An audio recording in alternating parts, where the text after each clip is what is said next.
Yeah. Okay, so again, this has physical characteristics. It's not a huge skull because this was a young person. 1, 2, 3, 4, 5, 6, only 17. So it's not probably what, 13 years old or something. But it has the classic features. The back of the skull is rounded, so you're not going to achieve that with cranial deformation. Cranial deformation flattens the front and the back. And then it has this protuberance here, which is also not part of cranial deformation. So this is a characteristic of a natural Paracas elongated skull. Then we have this suture, which is quite obvious. And this suture, which is supposed to be there in all of us, does not exist. If it had fused, there would be a raised area, there'd be a raised ridge, but it's not there whatsoever. And then these are the two holes in the back of the skull, and these are similar. They're called foramen, and we have them here. It's in the lower part of your jaw, and that is for feeding nerve and blood flow. So this is a genetic characteristic as the result of the fact that this person was born with this shape of skull. And as well, like I said, these little bones here, we don't have these little bones. Only the Inca are supposed to have them. So there's a good likelihood that when the Nazca people invaded about 100 AD, that they tried to exterminate the royal Paracas people, but some escaped, and they took an ancient road that goes from Paracas directly to Cusco.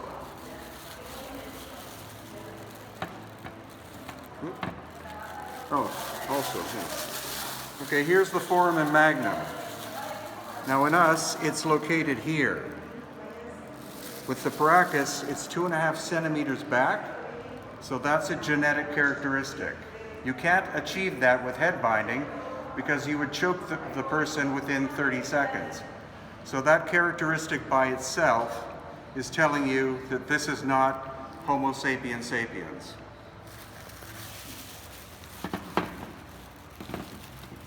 And then this one, again, this one has the two holes in the back of the skull. You can see there.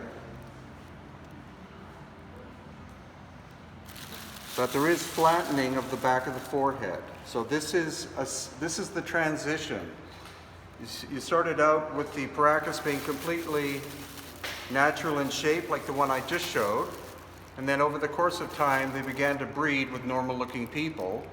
And the genetic characteristics of the normal people started to become dominant, and that's when they started cranial deformation, with the final example being what I showed you back there. This, the size of this skull is quite large. The volume might be 25% larger than a normal human, and it has other genetic characteristics too. Like it has a suture line coming down this way, which we saw up at Andoailias.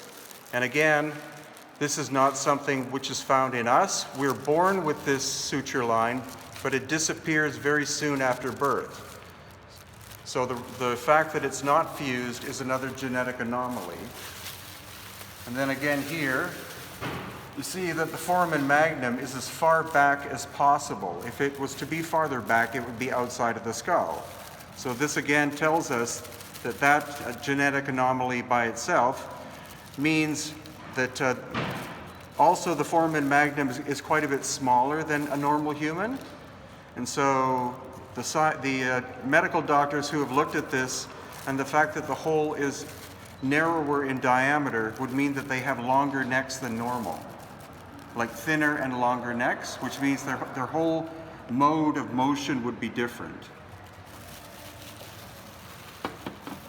And then this is a normal baby human who died prior to the fontanelle closing. So this means this individual died probably somewhere around 1 year old. And actually it has this suture line coming down here too. And then we have this one.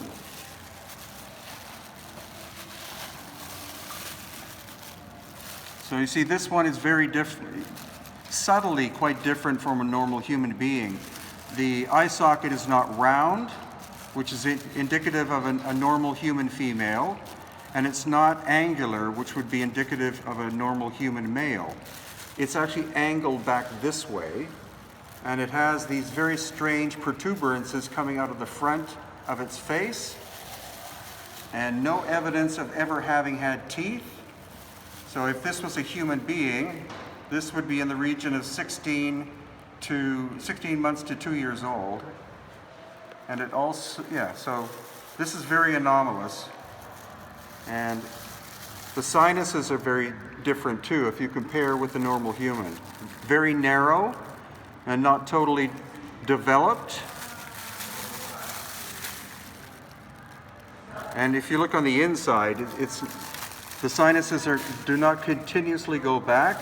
They start out with this very strange oblong shape, and then inside there's only a narrow little circle. So doctors who've looked at this have no idea what it is. And Senior Juan, it was his belief that this is an alien-human hybrid. So the reason why I'm wearing gloves is the fact that this has not been DNA tested, and we're going to take material from here, which is where there's bone marrow, and that's the best place to take material for DNA. Again, you don't take it from the surface because that could be contaminated, but if you drill in and let the powder come out and then drill deeper and deeper, then under sterile conditions you take that powder, and we're going to send that to Lakehead University in Thunder Bay, Ontario, Canada. And in the back, we have the full range. Again, these are all local. Live TV, I've got it right here. I found this one about 2 years ago. And again, you see this massive bump that's on the forehead. And also the fact that the back of the skull is rounded. So it's highly unlikely this is cranial deformation. But this is an obvious example of cranial deformation, because you have the flattening of the back, the flattening of the front, the volume is normal. So this would be the tail end of the Paracas culture. This would be where most of the DNA would be normal human, as contrasted to this design, for example. This is more the Tutankhamun kind of shape. This shape is only found in one cemetery called Cerro Colorado. So there could have been different levels of society with different shaped skulls, and the shape indicated what class they were. This may have been the priestly class, this may have been the chiefly nobility. But the largest ones, like this one and that one, are found in one 10-hectare area. This is another good example on the bottom.